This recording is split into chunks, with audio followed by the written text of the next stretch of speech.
Go. Hello and welcome to episode 25 of the Tweedle Eat Tweedle Run podcast, where Steph and I document our Run Disney adventures at both Disney World and Disneyland parks. I'm Court and this is Steph. Hello, and as always, you can interact with us on Instagram or reach out to us via email at tweedleeattweedlerun. That's also our Instagram handle because I missed that part. And you can listen to us on Spotify or Amazon Music or watch our smiling faces on YouTube where you can hit the like button and subscribe. On today's episode, we will be doing probably the first part of our Princess Weekend trip report, which was also an eventful weekend because not only was it a race weekend, we braved Disney World with all five of our combined children, which made it a whole different kind of adventure. Yes, plus one half child, half adult in Steph's brother Justin, who came with us. Correct. The biggest man-child of them all, I suppose. Yes. So, yeah. And this trip was different because this was the first time that we actually didn't travel together, Steph. We arrived on different Yeah. days and we left on different days, which was unusual. And I had some serious FOMO on the first day that you were there when I was still sitting at home working and Oh, getting all did the she updates. ever? I don't think I have texted with you so much in one day where you're just like, and what are you doing now? And like, yeah, like, oh, did you look into this? And it's like, you have FOMO hard, don't you? Yeah, I do. I really do. And I never have FOMO. You know me. I'm more of a regret of missing out. Sometimes after the fact, I go, "Oh, I maybe should have gone to that thing." But definitely in the moment, I very rarely have FOMO. So this is a unusual experience for me. So why don't you kick it off, Steph? So Steph traveled on the Wednesday because I did. Steph was running all three races, the 5K, the 10K, and the half, whereas I was only doing the 10K and the half. So Steph had to be there by the Thursday and decided to fly in Wednesday night. Yeah, it worked out that the price difference was pretty negligible to stay the extra night compared to flying out and having the chaos of trying to like organize stuff in the morning of Thursday and then still have time to make it to the expo and get my bib and everything in time for Friday. So I decided to fly out Wednesday night. We left Toronto about 10 to 7 or 10 to 6 and were landed just after 9. Of course, as always, a little bit of a delay because there was frost on the wings, so that was a little bit slow getting into Orlando. We by 9:45 we got our bags, and I had splurged on a private car service because when I priced out all the different ways that I could get from Orlando to Disney, this is a good tip for people. The only shuttle service that was around was Mears Connect, and all the ratings about them were not great because either they were slow or very expensive for any of like their private shuttle options. And even Right. then, still seemed very slow, or wouldn't they would take you around like the whole park, or they had like very specific pickup times. Like my issue with them was the pickup from the airport seemed okay, but then when they wanted to bring us back when we were going back, they wanted to pick us up from the resort at like quarter to 6, and my flight wasn't until quarter after 10 on the Monday. So I asked if I could even push it back like an hour, and they sent me an email basically saying, we don't recommend it. We go around to all the resorts. And so then I looked into other options, and instead we ended up with a lovely car service called Luna Negra, which I was a little bit suspicious of initially because it was not very, like, it didn't have very many ratings. Um, but I took a chance and they were great. Our driver Stephanie picked us up, and she's actually the one who took us back. They picked us up in a big, beautiful black Suburban, which had the car seats already installed. Because I had even looked into Uber services with car seats, and the price was actually pretty comparable. And there was Wow. no guarantee that Uber would have the car seats with them. Like, even though you could request it, it just didn't always happen, or there was no guarantee there would be one around. The tip I would give if you do order a private car service for pickup at Orlando, when you go down to get to pick it up, their door where all the private transport pickups are actually on the same side as the rental car services that wasn't very clear from any of the pickup information. Our driver kind of like was hunting for us. And so where I thought we had to pick up the car, I couldn't find that number. And when I asked somebody who worked at the terminal if they knew where that was, they looked at me like I was crazy. Of course. And so then our driver called us and she's like, "No, I'm over here. They go here and here." And I was like, "Oh, this is totally in a different spot." So that's my tip. The pickup for limo services is door B110, which if you say that to anybody else, they're like, "I don't know what that is," because the other numbers are like B11 to B30. So just a side note for that. We got to Caribbean Beach about 10:30, which the kids were like wired and whatever, so we probably did not go to bed as early as we would have liked to, but the room was good. We had a preferred room in Barbados, which was very close to a bus stop and also reasonably close to the Skyliner and reasonably close to the main lobby. And because we had the private car service, she dropped us off like right at our hotel because I had already done check-in. The room was great, had two queen size beds and a fifth Murphy bed, which actually was pretty short and only hilarious because that's where my brother slept. Um, I because the was curious who kids, slept on that bed. yeah, well, it wasn't until afterwards when I realized how short that bed was that I was like, oh, I should have made Elliot sleep in there. But there was no way Sloan was going to sleep with Uncle Justin, and Sawyer wanted to sleep with me. So it was like, all right, this is just how it was, and Justin was fine with it.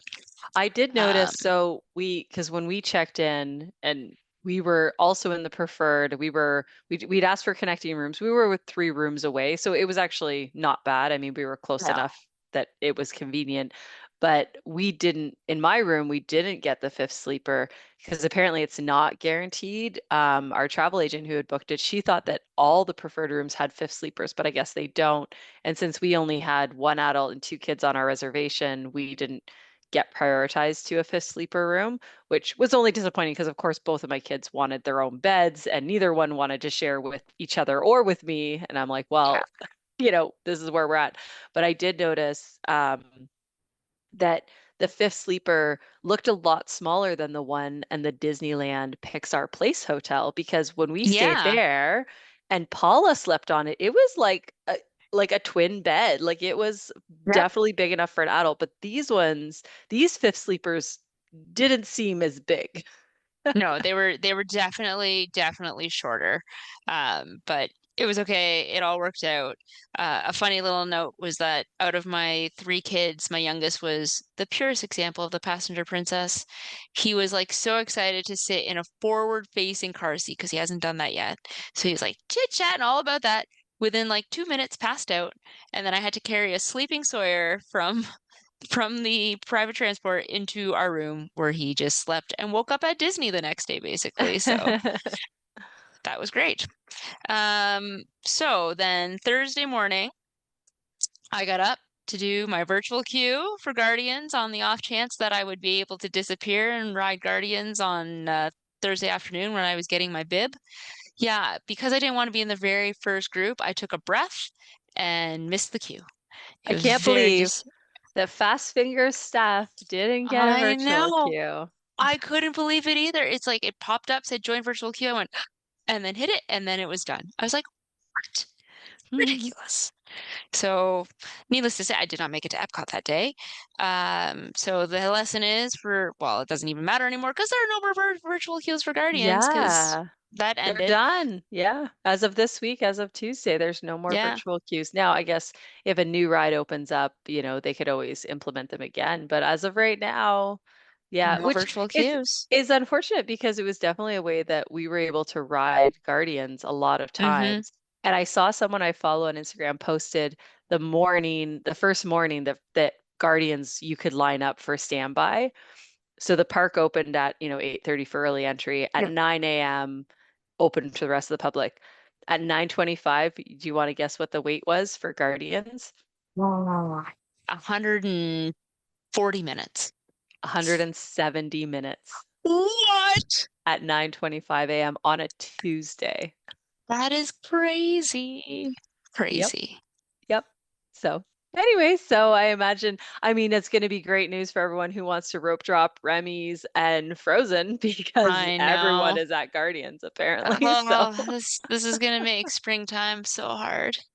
I know you're not going to So be able hard to to ride it as many times. I know I should have stole some of the ones back from my brother that I let him ride so many times. Mistake. So, yeah, all right. Well, the rest of Thursday went as the kids were up just past 7, and we decided to like wander around the resort, get the lay of the land, which was good for you guys because I could tell you where everything was by the time you got Awesome. there. Yep. Um, so we just wandered around, figured out what bus stops needed to go where. So the bus stop right by our place went to Magic Kingdom and Disney Springs, which we needed it to so that we could get to our Ohana reservation. So my kids learned that morning where we were going because I made sure to dress them up in all their full Stitch get up. So the boys were wearing their matching Stitch Hawaiian shirts, and I had packed a dress for Sloan that had Stitch on it. Plus, I had multiple Stitch headbands. My brother already knew, so he had a Stitch shirt, and I wore my Stitch pants, and we were full on Stitch Army. So we actually decided to head over to Magic Kingdom around 10 o'clock, just because we had time. And I figured, okay, there's nothing else to do on our resort because it was chilly and like there was no way the kids were going to go for a swim because the pool didn't open till 10 or the main pool didn't open till 10 that had the water slide and stuff. So I was like, okay, well, we can wander over and they can explore the Polynesian because it's a pretty resort to kind of see.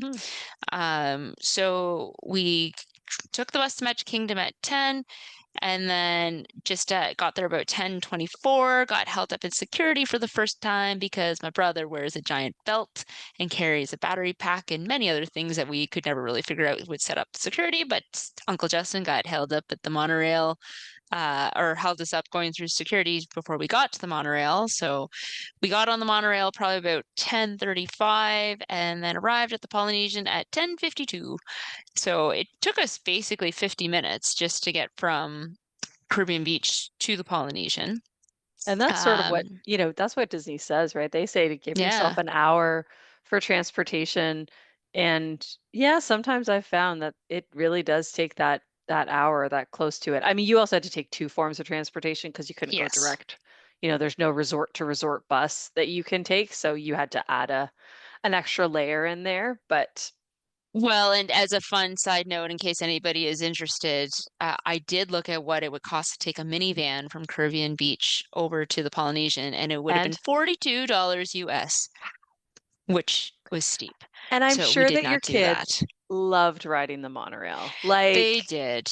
it's like Yeah, a ride in itself. If you like, exactly. even my kids, like they love all the different modes of transportation. They get excited to try different things. So, and Mm-hmm. since that was the only time, like my kids didn't even ride the monorail this trip Yeah. because it never really made sense. So why not save yourself 42 US? Exactly. So they had a great trip over to the Polynesian, got to explore it, smell it. We hung out in the Stitch store because they had the corner that's all things Stitch. Hmm. They took a peek at the pool outside and were kind of bummed that they didn't get to explore that pool. Although the mini kids water slides that are cool there were all under construction, so they wouldn't have had that anyways.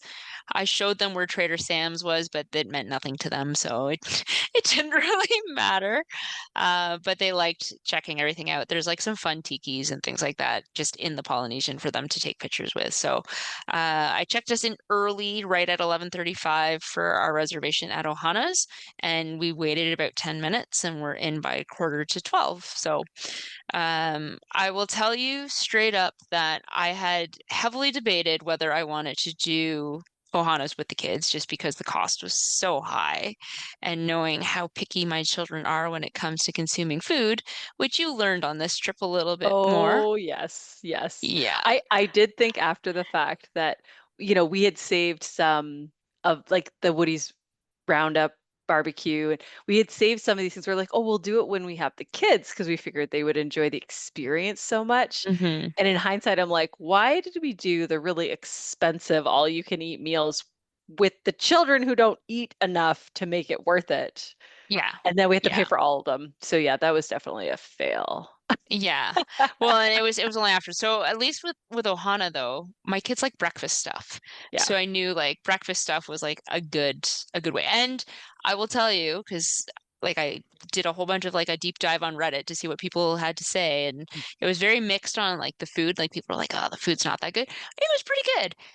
The only thing that I would say we didn't love was the scrambled eggs were like really creamy style scrambled eggs, which my kids were like not huge fans of, but the waffles were delicious.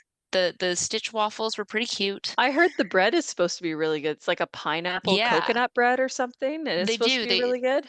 they start you off with a like a pineapple glazed Hawaiian style bread, and it was delicious. And Mm. my kids, I purposefully kind of starved them that morning and didn't let them eat very much for like early morning breakfast one so that they would eat a ton for breakfast two. So when the pineapple bread came, they like devoured it. Plus they brought us fresh fruit and it was delicious fresh fruit and they ate all of that. So then the rest of the breakfast came and it included all you can drink Pog juice quart. I thought of you Delicious. instantly. It's so good. Um, yeah. And so we had the scrambled eggs, we had sausage, we had biscuits, we had waffles. Then they also had this delicious pineapple glazed ham, which Mhm. my kids, because they were like, oh, we don't want to eat ham, Justin and I ate all of, and it was delicious. And then pretty good roasted potatoes, like very solid breakfast fare. My kids love the sausage, they love the waffles, they love the fruit, they loved the Hawaiian bread. So I figured all in all, like that was a pretty good option food wise. In Well, terms of and character, I was gonna say it was breakfast, so it's like the cheaper prices than say like the yeah, lunch, but you really had it exactly. at lunchtime, so it was We did. effectively your lunch. So like It was that part is brunch. nice. Yeah, it was Yeah. brunch. It was brunch. And then there were four characters that came around.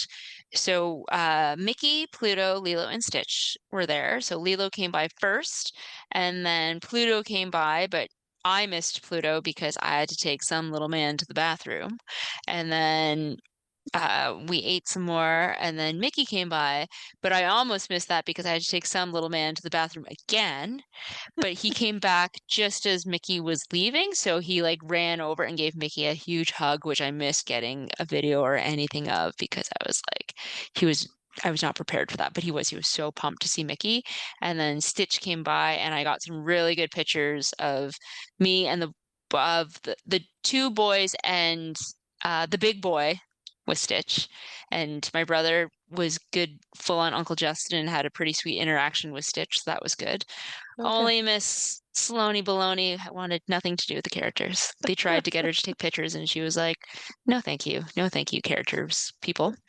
Um, but all in all, I think it was fun. I think the boys at least had fun and were very excited by all of it. And the pictures look great. Like as crazy as some of the costumes are that the characters wear, when they photograph well. Like just they Mhm. look so cool in the pictures. So I I'm was always pretty happy with amazed that. too at like how well they can interact given that they are in this big costume. Like their Totally. ability to, especially these characters that they don't speak, right? Because they're not Hmm. face characters, their ability to sort of convey a conversation Yep. without words is really impressive and, can get like that interaction with the kids or with adults or whoever they're posing with and Yeah. show that enthusiasm.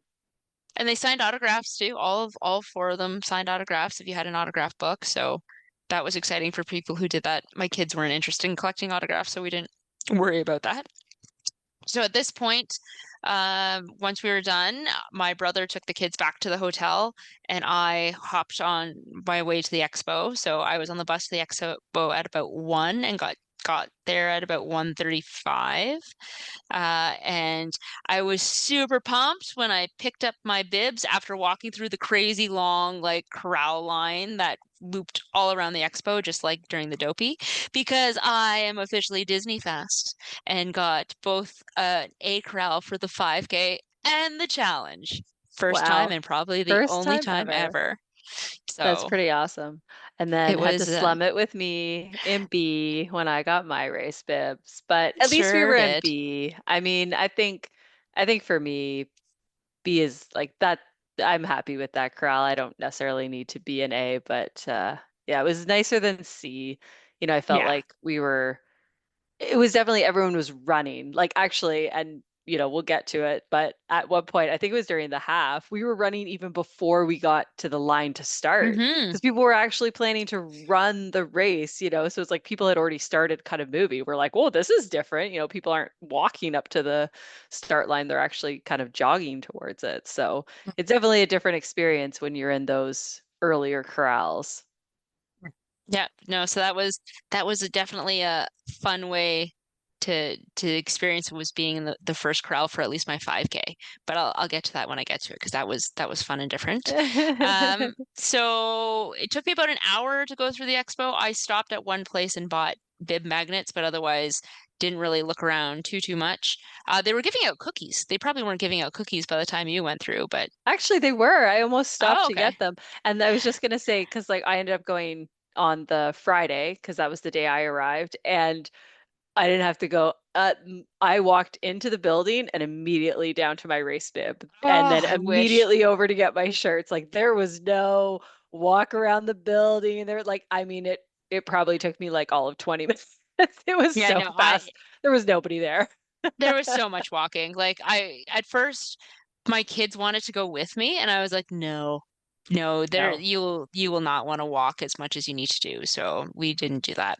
Yep, so I was back to Caribbean Beach by 2:50 and we decided to go to the pool. So we hit the pool by about 3:30, got some drinks by the pool, had some fun until and Sawyer was living his best life as my youngest child seems to just do until his big brother slapped him in the face by accident and he ended up with a bloody nose, which we didn't realize that that's what he ended up with the bloody nose from first because all of a sudden he just started crying. We thought he fell and instantly like all the lifeguards were on there like trying to figure out like why this kid is crying. They're trying to get the bleeding to stop. They had like all the supplies. They brought toys for him. Like we came home with all these extra little prizes and treats because he wouldn't stop crying and they were trying to do anything to get him to stop crying. And I think because they were worried if he fell, like we're in the States, plus it's Disney, so it's like, oh, they're gonna sue. Because they even said, well, like, we'll follow up with you tomorrow if there are any issues, like, or any problems or whatever. And I'm like, yeah, sure, great. And then Elliot comes wandering over sheepishly and he's like, so I hit Sawyer in the face. And so as soon as like the lifeguard heard that, she was like, oh, okay. I'm like, it's okay. We have it from here. Yeah. And that's and they never followed up the next day. So I think they were like, all right, Well, nothing is going to come of this. also, if he fell, there's probably more concern like did he hit his head? Did he Yeah, have a concussion? Like whatever, right? exactly. Whereas like, Yeah, oh, you got hit in the face by your brother. Okay. There's yeah. You're nothing to you're follow fine. up. Totally fine. Yeah, so we stayed to the pool until probably about or sorry, not 4:35-ish, and then we decided to get to Disney Springs for dinner and to explore and to do that stuff. So on the bus at 5:30 for Disney Springs, we got there just before 6. I made the fatal error of not feeding my children before going to World of Disney because we get to World of Disney and they were clearly too tired and hungry and overwhelmed to care about anything in World of Disney. They kind of like walked in and were just like, what is all of this? Like too much. Sawyer, I think at this point had passed out. So he was asleep through World of Disney. And the other two were just like not feeling it. So we then wandered over to Morimoto's, where I finally got to eat at Asian street food because I've been dying to eat there and I want to eat there again because I got to have the sticky ribs. And gosh darn it, they were some of the best sticky ribs I have ever had. Like, and my brother will full on say the same thing. We got the sticky ribs, the barbecue pork bun, the salmon teriyaki onigiri, and the Taiwanese style fried chicken. And out of all of it, the ribs were definitely the best. The onigiri was also delicious. The barbecue pork bun was okay. We've had better, and the fried chicken was just okay. But the food was enough to perk Elliot up at least. That all of a sudden he got like this second wind to him and he wanted to go explore things. So we kind of like explored some more stuff, and then wandered over to Swirl in the Water and got their the Dole Whip sampler that they had on for the month of February, which for one of the only times actually had three samples that I wanted to try.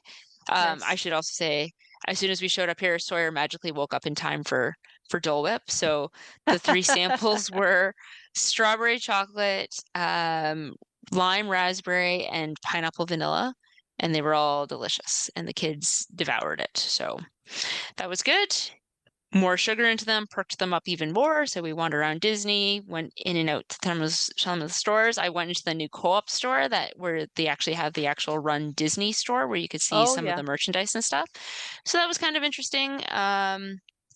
They also had like a booth where you could, you know how they have like the booths where you can print off like phone cases and keychains and all that stuff.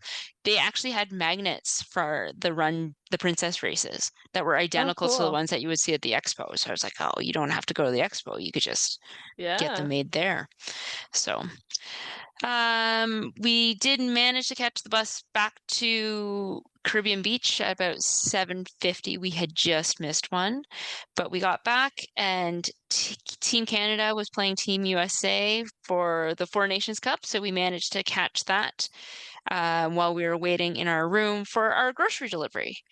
Great. So, because you and I had got the Amazon grocery delivery to be delivered sometime between 8 and 10.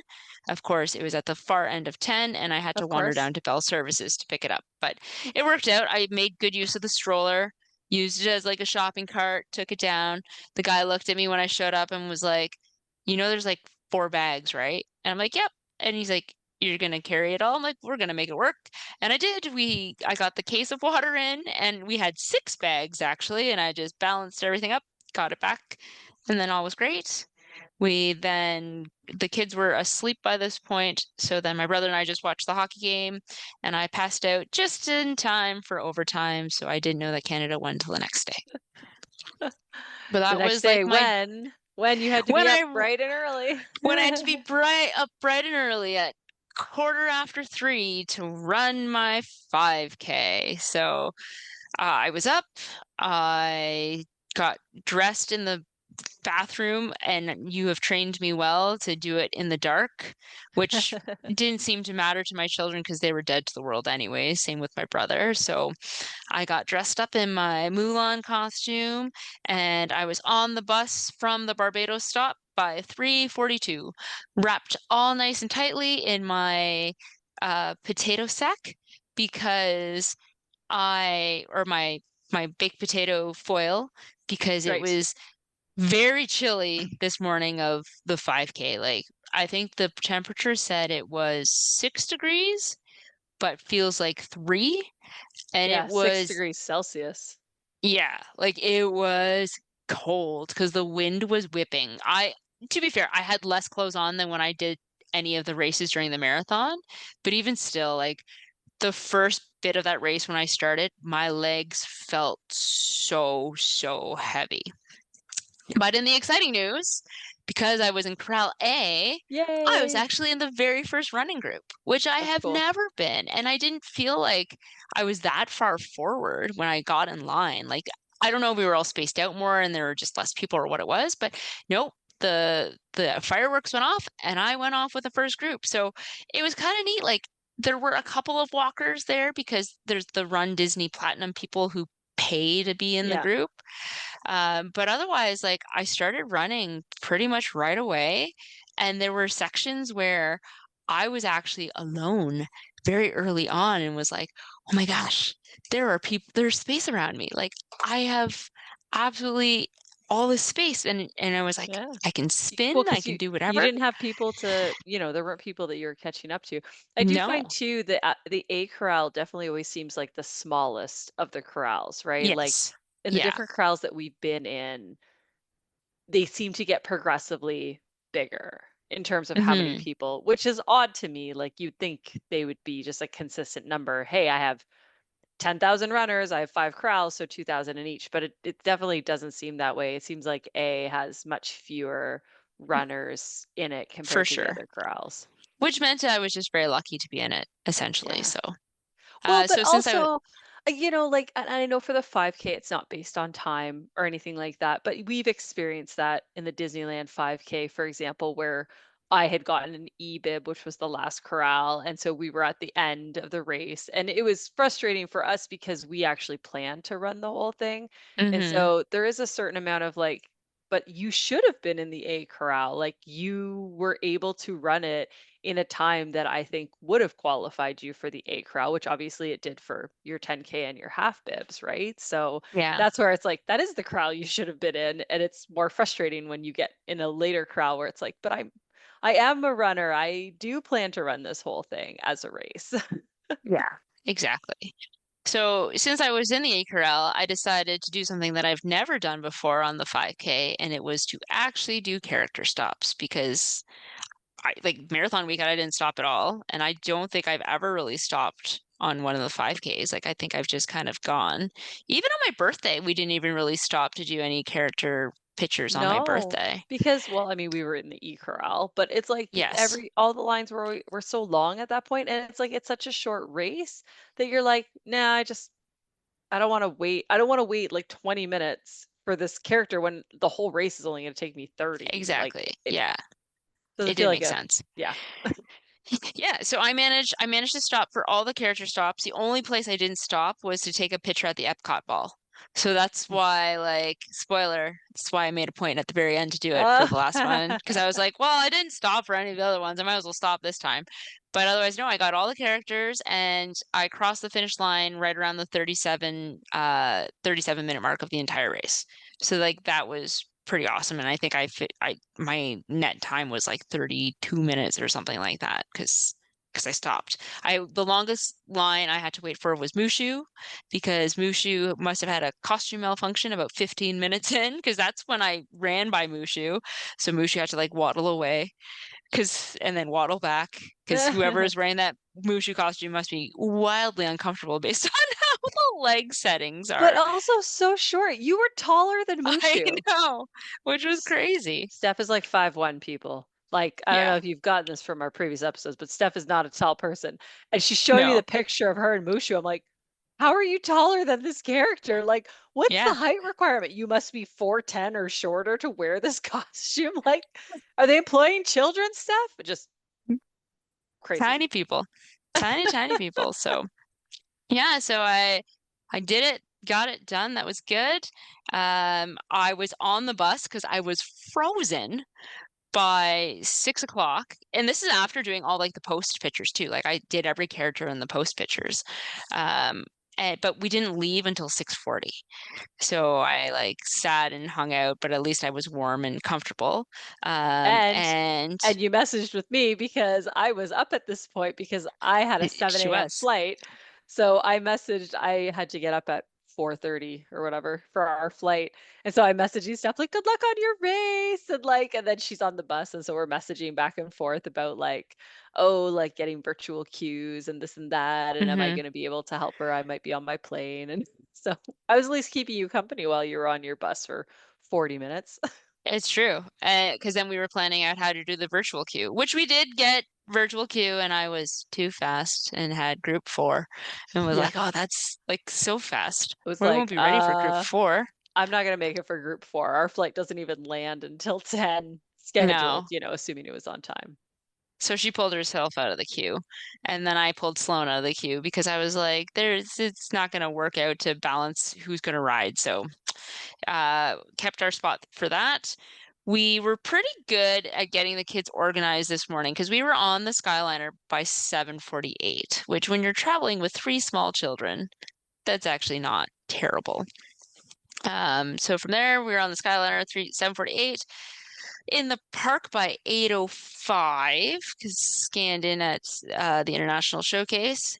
Walked all the way into Frozen, and we're at Frozen by 8:32 is when I think yeah, into Frozen by 8:32. And by the time we went through the whole line and everything, we were done right at 9 o'clock. So it took us the whole early entry to make Frozen happen, but that's what happens when you only have two options of early Yeah. entry. Yeah, people are either rope dropping Frozen or Remy's at this point because Test Track is closed right now, and Guardians hadn't, opened to the standby yet. Guardians, well, and the thing with Guardians too is they were actually down because when the park opened, it didn't say they were boarding yet. So Mm. we were heading towards that way because that was my plan was to ride Guardians first. But then we walked by the Anna and Elsa meet and greet, and I made the worst decision of my life by asking Sloane if she wanted to meet Anna and Elsa, and she said yes. And so we were like, okay, because the lineup like they weren't letting people in yet because it wasn't open. So it was just outside the main queue where it says from this point forward, it's a 55-minute wait. So we're like, okay. Once they let people in, like we were well past the queue um, at 9:12. We ended up not getting out of the meet and greet until 10:48, like a whole hour and a half and change in this line while I'm losing my mind because I've never waited this long for anything. And especially like an Anna and Elsa meet and greet that Sloane did not seem super excited for. Elliot had zero interest in. Yeah. Um, and by the time we got to the front of the line, Sloane seemed like she was going to chicken out because she just didn't seem interested. And then I was like, Sloane, are you going to do it? And she's like, I don't know. She did her, I don't know, look. Her little uh, shrug. her little shrug, but it wasn't until Anna came over and knelt right down to the children and looked at little Sawyer and said, "What's your name?" And he enthusiastically responded with, "Sawyer Higgins." And she was like, "Oh," like she was very caught off guard by this tiny child's use of both his first name and his last name. And then she introduced herself to Sloane, and that kind of enticed her over. So we got some very cute pictures and video interaction of them interacting with Anna and then Elsa, and it all worked out. I'm very impressed with these characters because they know how to interact with teeny tiny children. Um, but yes, there was a very long wait, and by the time this was all done, Guardians was finally up and running. But this is where it just got hard to manage at points. But Court and the boys had landed by 10 and had Ubered to ESPN by 10:50 and failed hard. Why, Courtney? Why? So it turns out that the expo didn't open until noon. So we showed up and I'm like, it's weird. There's like nobody here. And there were some people there actually like waiting. I was like, oh, maybe it doesn't open till 11 because it was like 10 to 11. There was like maybe 20 people milling about. Nope, it opened at noon. And I didn't even think to check because the day before it opened at 10, I just assumed it opened at 10 both days. And that was a huge fail. So yeah, so double check what time the expo opens so that you don't waste your money taking an Uber there for no reason and then having to take an Uber. Because we then also couldn't take the bus because the buses weren't even running yet because the expo wasn't open. So yeah, that was a huge planning fail on my part because I didn't even check. So um I think we'll pause there, Steph. I think so too. Leave people on bated breath as to what happened I for the rest of the know. day. What happened? Did I get my race bibs in time? Woo! Ooh. Tune into the next episode and find out how our day at Epcot continued once me and the boys arrived, and did I get my race bib? So until next time, Steph. Tweedle out. But you spoiled it earlier anyways. But yeah, tweedle out.